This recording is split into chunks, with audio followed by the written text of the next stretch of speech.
गुंडों को आरोही पर हमला करने भेजा था, लेकिन वो गुंडे गलती से किसी और होटल में पहुंच गए थे और इस तरफ आरोही के कमरे में वो आदमी पहुंचा था जो अब आरोही का पति था, विक्रम रायजादा। अगली सुबह तक आरोही के बारे में कोई खबर नहीं आई तो अनन्या फिर एक बार होटल के उसी कमरे में पहुंची।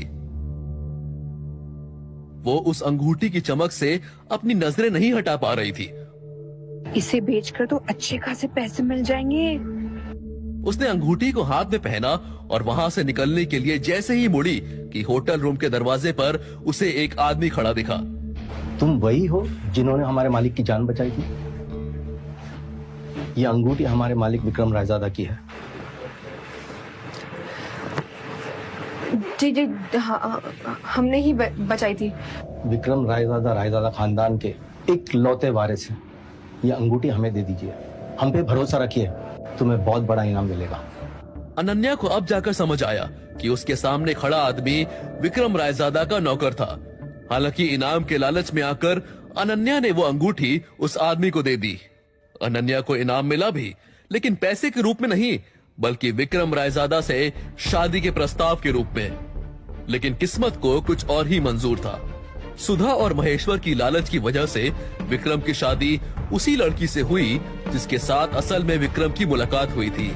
इसी वजह से आरोही को भी ऐसा लग रहा था जैसे विक्रम की आवाज उससे पहले भी सुनी है। अब जाकर आरोही ने विक्रम का चेहरा देखा और इसी के साथ उसकी आंखें फटी की फटी रह गई। आरोही को ऐसा लगा जैसे उसके पैरों तले से जमीन खिसक गई हो। ऐसा क्या देख लिया था आरोही ने? कैसे बचाई थी आरोही ने विक्रम की जान? क्या वाकई में सुधा और महेश्वर को आरोही की मां का ठिकाना पता था, या फिर उन लोगों ने सिर्फ आरोही की शादी करवाने के लिए झूठ कहा था? क्या अंजाम होगा इस जबरदस्ती की शादी का? अपनी माँ से नहीं मिली तो मैं अभी के अभी जाके विक्रम को तलाक दे दूं। तो अपने मन की कर, मैं भी अपने मन की करूंगा। अगर तूने इस दहलीज से कदम बाहर रखा तो तुझे तेरी मां नहीं, उसकी अस्थियां मिलेगी।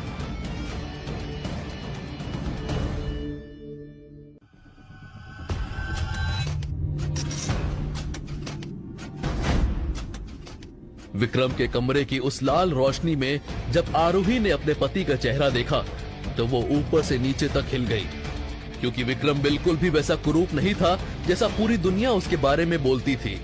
उल्टा वो तो बेहद ही खूबसूरत था। इनफैक्ट आरोही ने अपनी जिंदगी में विक्रम से ज्यादा हैंडसम आदमी कोई नहीं देखा था। एक पल को आरोही को लगा कि वो गलत कमरे में आ गई है। विक्रम ने जैसे आरोही के मन की उधेड़ बुन पढ़ ली हो वैसे बोला, चिंता मत करो, तुम बिल्कुल सही कमरे में आई हो, मैं ही विक्रम। आरोही ये सुनकर चौंक गई। दरअसल विक्रम की खूबसूरती देखकर उसके दिमाग ने काम करना बंद कर दिया था। आरोही से कुछ ऐसी खुशबू आती थी कि जैसे किसी ने बरसों बाद सूंघी हो। इस खुशबू से विक्रम को कुछ याद आने लगा।